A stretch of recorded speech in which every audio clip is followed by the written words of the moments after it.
بسم اللہ الرحمن الرحیم۔ السلام علیکم۔ آپ دیکھ رہے ہیں یوٹیوب چینل عام سی باتیں۔ شرپسندوں نے غریب کے موٹر سائیکل کو جلا دیا۔ کیا اب پی ٹی آئی پر پابندی لگائی جائے گی؟ اور اب عمران ریاض جیسے صحافی کہاں پر چلے گئے ہیں؟ اس ویڈیو میں ہم اسی کے متعلق بات کریں گے۔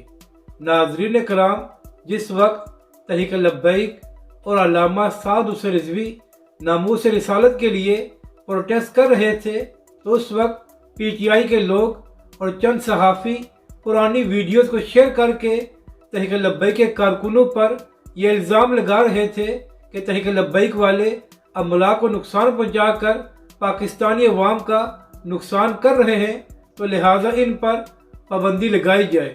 تو ناظرین کرام، جب سے عمران خان پر حملہ کیا گیا ہے تو پی ٹی آئی کے لوگ پاکستان کے مختلف شہروں میں پروٹیسٹ کر رہے ہیں۔ انہوں نے راستے بھی بند کیے ہیں اور مختلف جگہوں پر ٹائر وغیرہ بھی جلائے گئے ہیں۔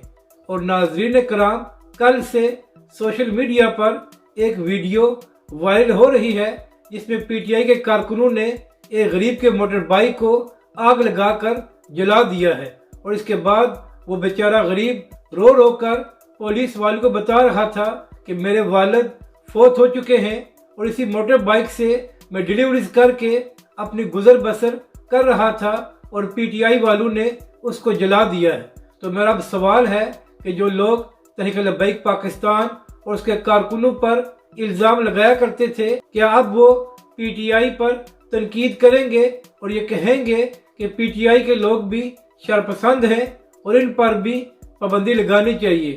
اور ناظرین کرام، اس وقت عمران ریاض بھی ٹی وی پر آ کر تحریک لبیک کے کارکنوں پر بڑی تنقید کیا کرتے تھے اور کہتے تھے کہ تحریک لبیک کے کارکن قانون کو ہاتھ میں لے رہے ہیں۔ تو عمران ریاض صاحب، عرض یہ کرنی ہے کہ آپ پی ٹی آئی کے کارکن راستے بند کر کے غریب کی موٹر سائیکلوں کو جلا کر قانون کو ہاتھ میں نہیں لے رہے۔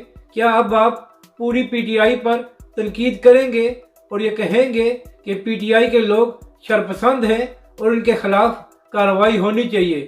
یا پھر ساری تنقید صرف تحریک لبیک پاکستان کے کارکنوں کے لیے تھی؟